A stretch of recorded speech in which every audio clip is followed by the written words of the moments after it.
Vamos con la segunda parte de este primer tema de análisis, introducción, análisis instrumental. Lo que vamos a ver en esta segunda parte del tema es los métodos de calibrado. Métodos de calibrado. Es una parte importantísima, no solo para este tema, que sin duda, sino para el resto de la asignatura, porque lo que vamos a aprender aquí lo vamos a seguir usando, en el resto de temas. Entonces es importante verlo con detenimiento. Muy bien, en esta parte de métodos de calibrado, primero lo que tenemos que ver es qué es la calibración. Ya lo hemos mencionado en otro vídeo anterior, pero lo recordamos, ¿no? ¿Qué es la calibración? Pues la calibración determina la relación entre la respuesta de la muestra. ¿Recordáis cuando hicimos el agua de tónica, que al excitarla con luz ultravioleta se ponía a emitir luz fluorescente? Pues esa era la señal que daba la muestra una vez excitada, esa emisión de luz fluorescente celeste. Bueno, pues en cualquier técnica siempre hay un estímulo y la muestra se excita y empieza a reaccionar, a responder a ese estímulo. Entonces, esa respuesta la podemos medir, sería nuestra señal analítica, ¿vale? Pues se trata de encontrar la relación entre la respuesta que da la muestra, que llamamos señal analítica, y la concentración que hay de analito en la muestra. Es decir, por tanto, es encontrar la relación entre la señal, que hemos llamado R minúscula, o respuesta, la señal, y la concentración de analito. Eso es calibrar, ¿de acuerdo? Entonces, hay varios modos de hacerlo. Aquí tenéis los 4 que vamos a ver, empezando por los más sencillos y llegando al más elaborado, que por otro lado es el que más se usa, el de adiciones estándar. Ya veremos por qué, ¿vale? Pero el primer método para calibrar, para decir, a ver qué concentración hay en mi muestra problema, partiendo de una relación conocida, señal-concentración, en mi instrumento. Lo primero sería comparar directamente con estándares o comparar directamente con un patrón. ¿Cómo hacemos esto? Bueno, por un lado decir que esa comparación directa no es muy precisa, o sea que si necesitas precisión habría que usar otro método. Pero para mediciones que son aproximadas va muy bien y son muy rápidas realmente, ¿no? La comparación directa. Pues se trata de comparar una propiedad del analito, ¿vale? Una propiedad con esa misma propiedad medida en unos patrones. Yo preparo disoluciones de ese analito que me interesa.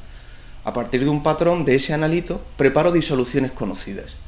Y veo a lo mejor qué color tiene o otra de las propiedades que vayan cambiando con la concentración, ¿vale? Entonces digo, vale, si es 1 molar tiene este color, si es 2 molar tiene este color, si es 3 molar tiene ese color, perfecto. Y ese es mi patrón. Y ahora tomo mi muestra problema, me fijo qué color tiene y comparo. ¿A quién se parece más? Pues se parece más al de está entre 1 y 2, pues debe ser como 1,5 molar, ¿no? Eso es una comparación directa con un patrón. Un ejemplo de esto lo tenemos cuando medimos el pH con estas tiras, ¿no? O con algunos líquidos que nos dan, por ejemplo, para medir el pH en las piscinas. Para comprobar que el pH de la piscina está bien, pues se toma un poco del agua de la piscina, se le añade un líquido que hace que se vuelva de un determinado color y comparo el color del que se vuelve mi muestra de la piscina, que es la muestra problema, no sé qué pH tiene, con una tabla de lo que dan patrones, es decir, disoluciones de pH conocido. Por ejemplo, en esta rueda de color, si el pH es 10 tiene este color, si el pH es 7 tiene este color, si es 5 tiene este color, si es 2 tiene este color. Entonces yo introduzco la tira, la mojo, veo de qué color se pone y comparo directamente con lo que dio un patrón, una disolución de pH perfectamente conocido. Muy bien, pues eso es la comparación directa con un patrón.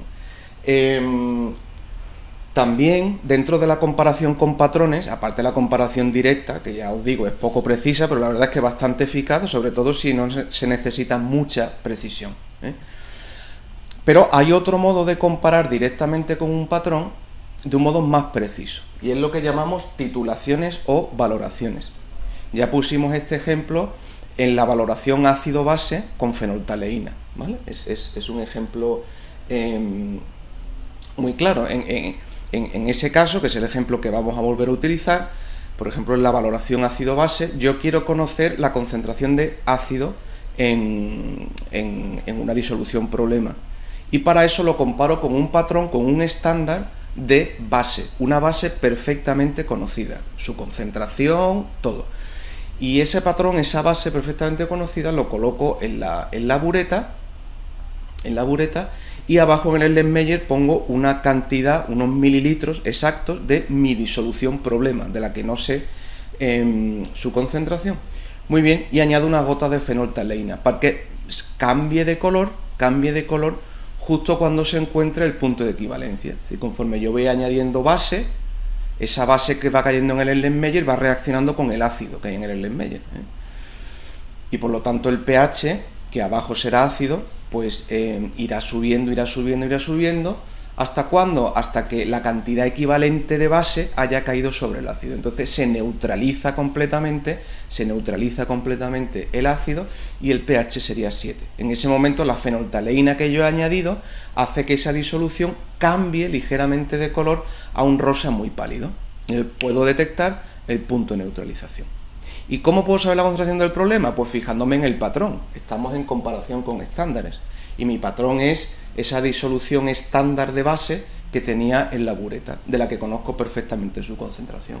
Entonces me fijo en qué volumen he gastado y como conozco la concentración del patrón, pues volumen por concentración me da la cantidad que hay de base, los moles, y por estequiometría de la reacción ácido-base puedo sacar los moles que hay de ácido.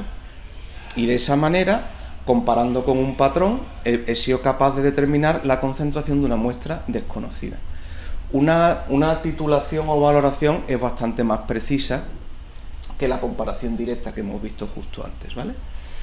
Bien, también se tarda más tiempo. Aquí lo tenéis, lo que hemos visto, ¿no? En la bureta tendríamos una solución estándar de base, aquí tendríamos una concentración conocida de ácido que hemos añadido nosotros con unas gotas de fenoltaleína, y vamos añadiendo base hasta que cambia de color, y en ese momento estaría el punto de equivalencia. Bien, si queremos aumentar aún más la precisión, podemos hacer que el cambio de color no dependa de mi sensibilidad, de la sensibilidad de mi ojo, porque esto sería un método puramente clásico. Para que sea instrumental, no puedo ser yo el que mida si ha cambiado de color o no. Tiene que ser un instrumento de manera que sea más objetivo y más preciso. Por ejemplo, yo puedo ir midiendo directamente la absorbancia de lo que está aquí abajo. Si lo conecto, por ejemplo, a un espectrofotómetro, pues yo puedo ir viendo cómo varía la absorbancia, que primero no hay absorbancia y conforme voy añadiendo volumen, conforme va adquiriendo color, pues de repente empieza a absorber, ¿vale? Y sube hasta llegar a un máximo. Muy bien, pues justo en el punto de inflexión, ahí estaría el punto de equivalencia y sería un modo mucho más exacto, más objetivo, ¿no? No dependería de si yo lo veo rosa o no lo veo rosa, sino que el espectrofotómetro mediante la absorción directamente me lo dice. O en vez de un espectrofotómetro de absorción, puedo añadir en el medio un pHímetro, añado, sumerjo en esta disolución, por ejemplo ahí, en ese vaso de precipitado, debajo de la bureta, sumerjo un pHímetro que me va midiendo en cada momento el pH exacto en el que me encuentro. Entonces veo esa evolución del pH con el volumen de base que va cayendo desde la bureta. Y donde se dé justo el punto de inflexión, a ese volumen exactamente, ese volumen gastado de base, a ese volumen exactamente se ha producido el punto de equivalencia, y ese volumen exacto es justo el volumen que he gastado de base multiplicado por la concentración, que como un patrón la conozco, me da los moles, y si sé los moles que han reaccionado de base, sé los moles que había de ácido, y por tanto he determinado la concentración de la disolución problema, ¿vale? Aquí hemos añadido ya métodos instrumentales. seguiría siendo una comparación con un estándar, con un patrón, en este caso mediante una titulación o valoración, pero ya instrumental y por tanto más exacta, más precisa, ¿no? Muy bien. Bueno, dejamos lo que es la comparación con patrones, porque bueno, su aplicación es limitada, y pasamos al siguiente método de calibración, que sería la calibración de un patrón externo seguido de una interpolación. Es decir, ahora lo que hacemos es preparar, igual que antes, ¿no? Siempre va a haber un estándar, siempre va a haber un patrón. Preparar disoluciones de concentración conocida de mi analito, partiendo de un patrón, ¿vale? Si yo quiero medir sodio, pues disoluciones de sodio perfectamente conocidas. En agua, ¿no? O en otro disolvente si me interesa, pero solo está mi analito y el disolvente. Perfecto. Y preparo varias disoluciones de concentración conocida. Esos son mis estándares, mi patrón. ¿Y por qué le llamo patrón externo? Porque esas disoluciones no han entrado en contacto con mi disolución problema, la que yo quiero determinar la concentración de sodio o la concentración de lo que sea. ¿Vale? Mis patrones los he preparado aparte de mi disolución problema. Por eso es un patrón externo, no tiene nada que ver con mi disolución problema. Preparo mis disoluciones de patrón, que es un patrón externo a la disolución problema, y mido la señal que da mi dispositivo instrumental, ya sea absorbancia, ya sea fluorescencia, intensidad de emisión, potencial de electrodo, lo que sea, lo que vaya a medir, la señal analítica que vaya a medir. Y mido la señal que da cada una de esas disoluciones de concentración conocida, disoluciones, por tanto, disoluciones estándar, disoluciones patrón. Muy bien. Acto seguido, ¿qué hago? Bueno, pues calibrar significa encontrar la relación que hay entre la señal analítica, la que me da mi instrumento, la señal y la concentración.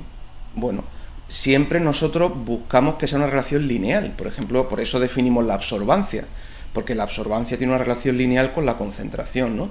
O preparamos las condiciones experimentales tales que la intensidad de fluorescencia sea proporcional directamente a la concentración, o la intensidad de emisión, que es directamente proporcional a la concentración. Con lo cual, habitualmente siempre trabajamos en condiciones en que la señal analítica que mido varía linealmente con la concentración. Bien, pues entonces encontrar la relación de la señal con la concentración, que eso es calibrar, equivale a encontrar la línea que mejor se ajusta a mis puntos experimentales de las señales que han dado las disoluciones patrón, las disoluciones estándar. ¿De acuerdo?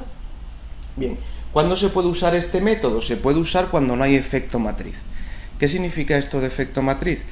Ya lo hemos visto, me parece, en un vídeo anterior, pero el efecto matriz es si aparte de mi analito en disolución hay otras especies que alteran la medida. Es decir, si en mi muestra problema, aparte de analito y disolvente, hay otras sustancias y esas sustancias afectan a la medida de la señal, entonces se dice que hay un efecto de matriz. Y si hubiera efecto de matriz, entonces yo no puedo medir mi problema directamente y interpolarlo o compararlo con la recta que da un patrón purísimo, perfecto, ¿no? Que estaba solo el analito y el disolvente, porque resulta que lo que acompaña al analito en mi disolución problema está alterando la señal, con lo cual me va a engañar y me va a llevar a un punto de la recta que no se corresponde con la concentración verdadera que hay en la disolución problema. Bien, ahora si no hay efecto matriz, es decir, que a lo mejor hay otras sustancias pero no afectan a la medida de la señal, si no hay efecto matriz, pues puedo usar este método. Mido un patrón externo puro en el disolvente, sin más, después mido mi disolución problema y como no hay efecto matriz, lo que me dé directamente lo interpolo en la recta que dieron los patrones. Me fijo en esa relación que dio el patrón puro y comparo la señal que me da mi muestra problema para saber más o menos qué concentración es. ¿De acuerdo? Bien. Esto es lo que he explicado. Se preparan varias disoluciones de analito de concentración conocida a partir de un patrón, se mide la señal que da para cada concentración y hay que encontrar la relación entre señal y concentración. ¿Cómo hacemos eso? Bien, lo podemos hacer de modo gráfico, Yo tengo un papel milimetrado y en el eje Y represento la señal, en el eje X represento la concentración y dibujo los puntos experimentales donde corresponda. Y ahora con una regla, pues intento establecer la línea recta que pase por todos los puntos. Y si no puede pasar por todos los puntos porque algunos se salen, pues aquella línea que se acerca lo más posible a todos los puntos en promedio, la que pasa por el medio de todos ellos. Eso sería una representación gráfica, que es menos precisa. De nuevo, vuelve a depender de mí y de mi subjetividad.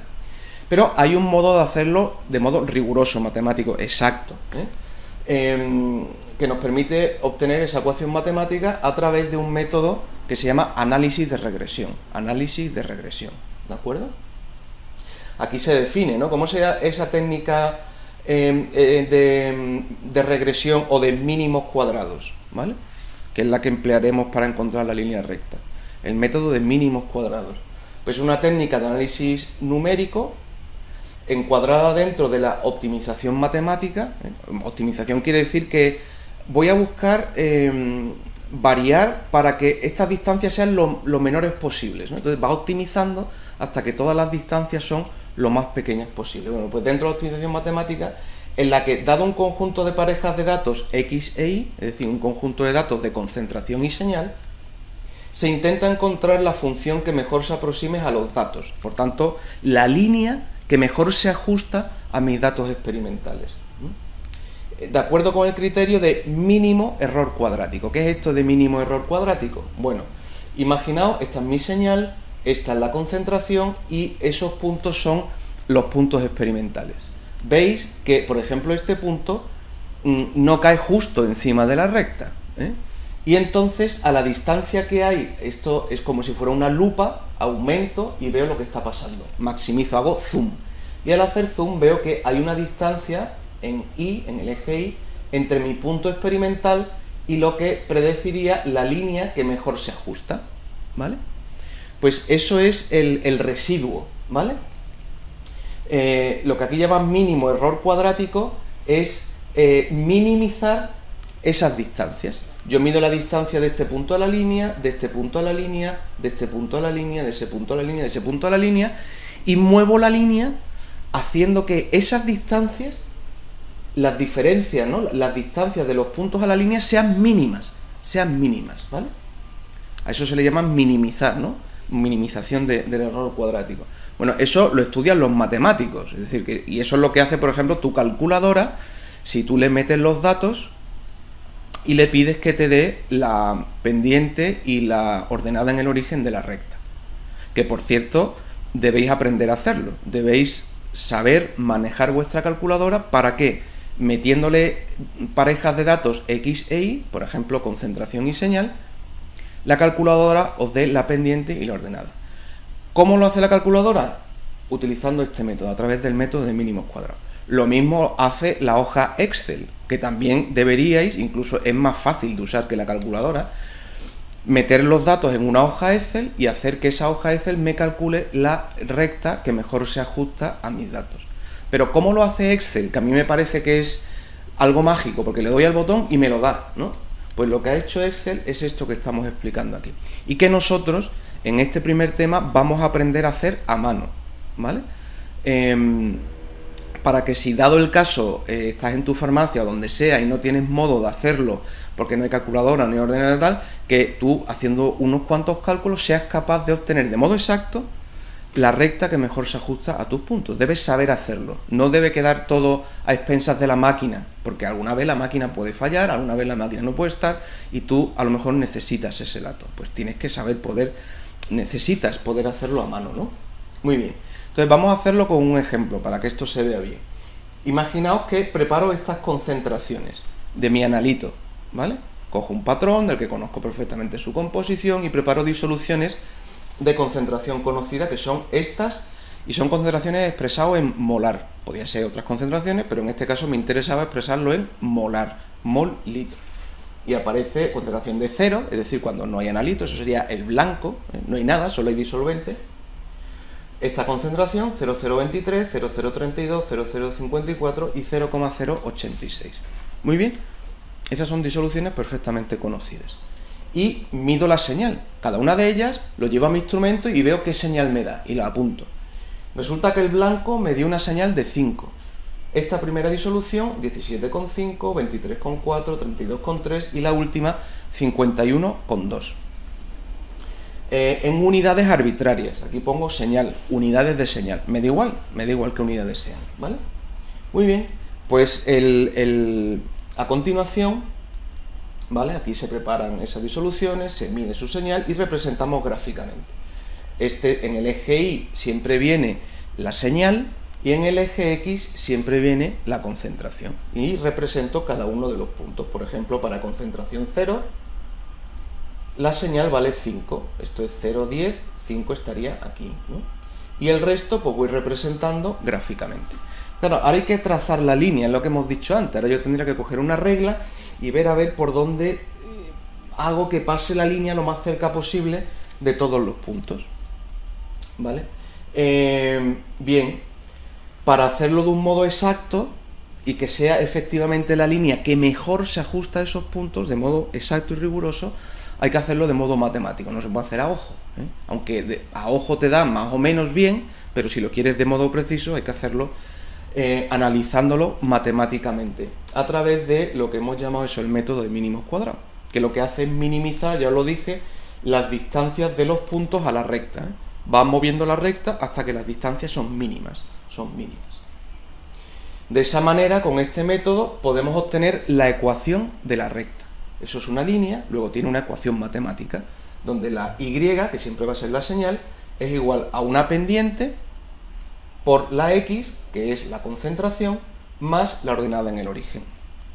Muy bien, usando el método de mínimos cuadrados, veis, obtenemos esa ecuación.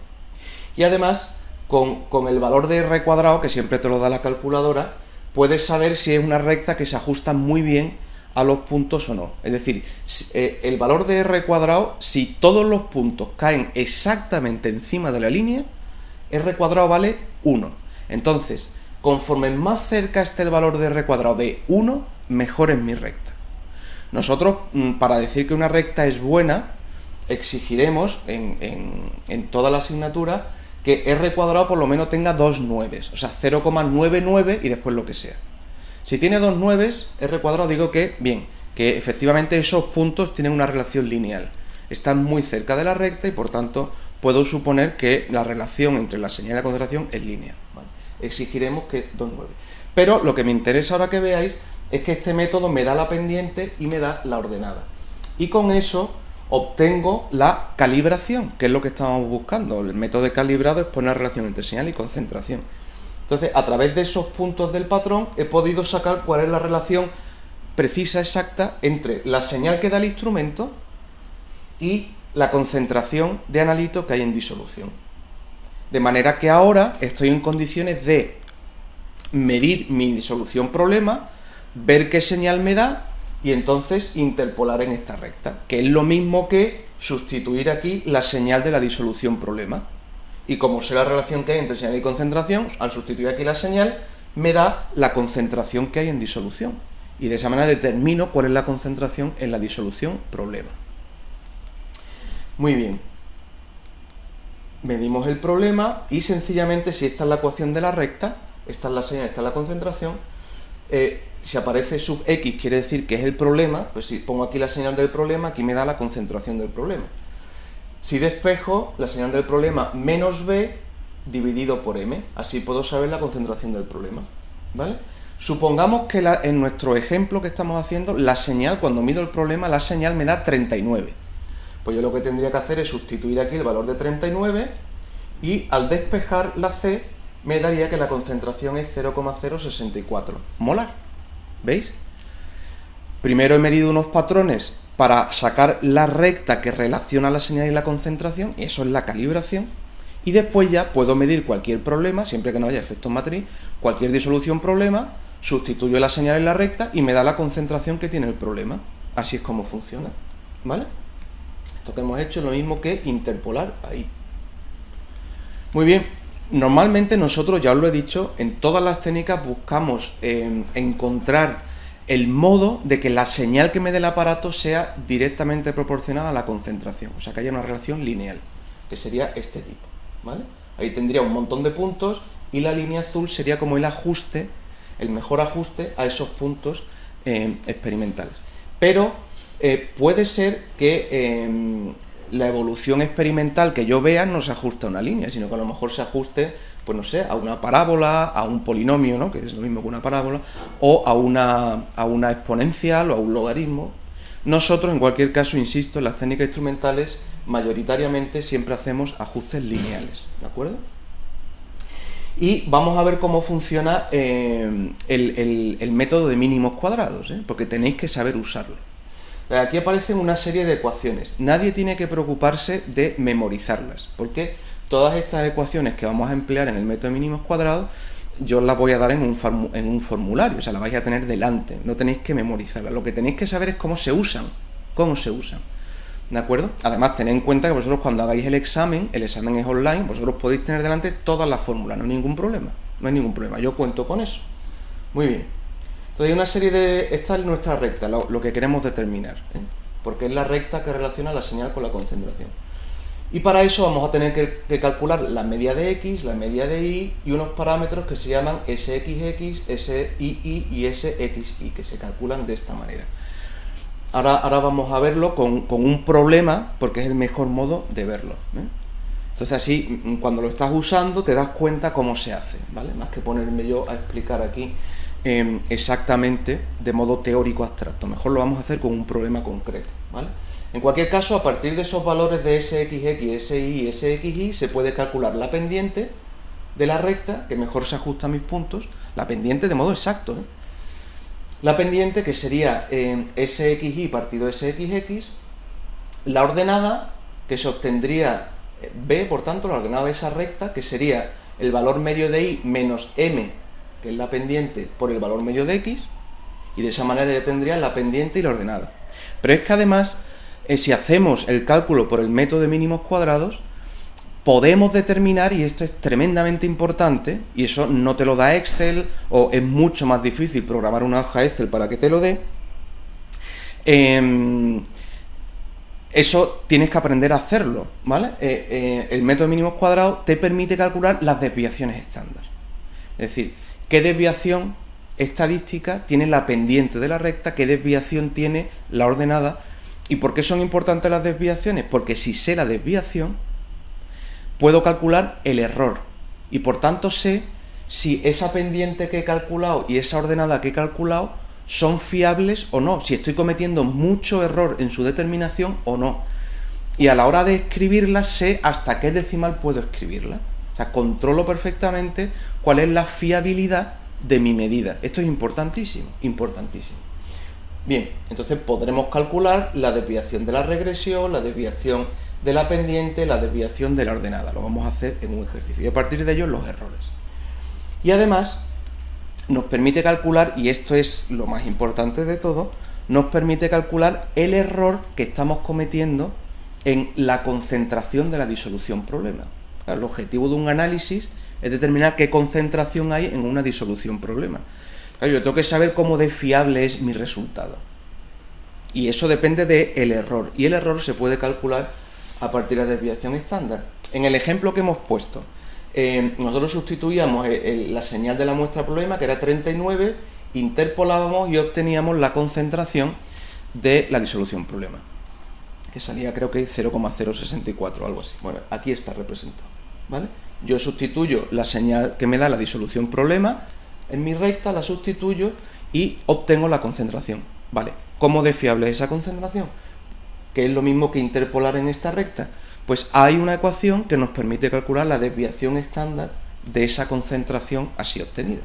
Y es esta fórmula de aquí, que también vamos a aprender a usarla en el problema que os digo que vamos a realizar a continuación.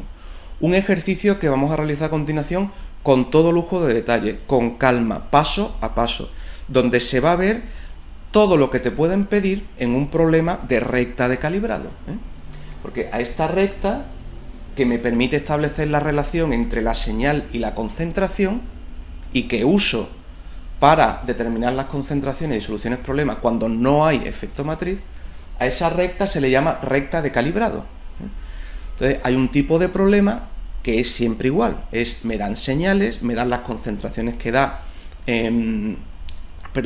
preparo concentraciones conocidas a partir de un patrón y mido sus señales. Entonces el problema me da señales y concentraciones de patrón.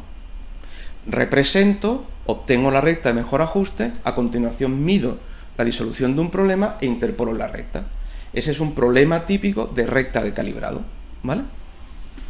Bien, pues este problema que vamos a hacer ahora nos va a enseñar cómo se hace, cómo se resuelve ese tipo de ejercicio recta calibrado y además cómo se usa el método de mínimos cuadrados y cómo ese método nos permite calcular las desviaciones estándar y los errores, incluido el error importantísimo, el error en la concentración de la disolución problema.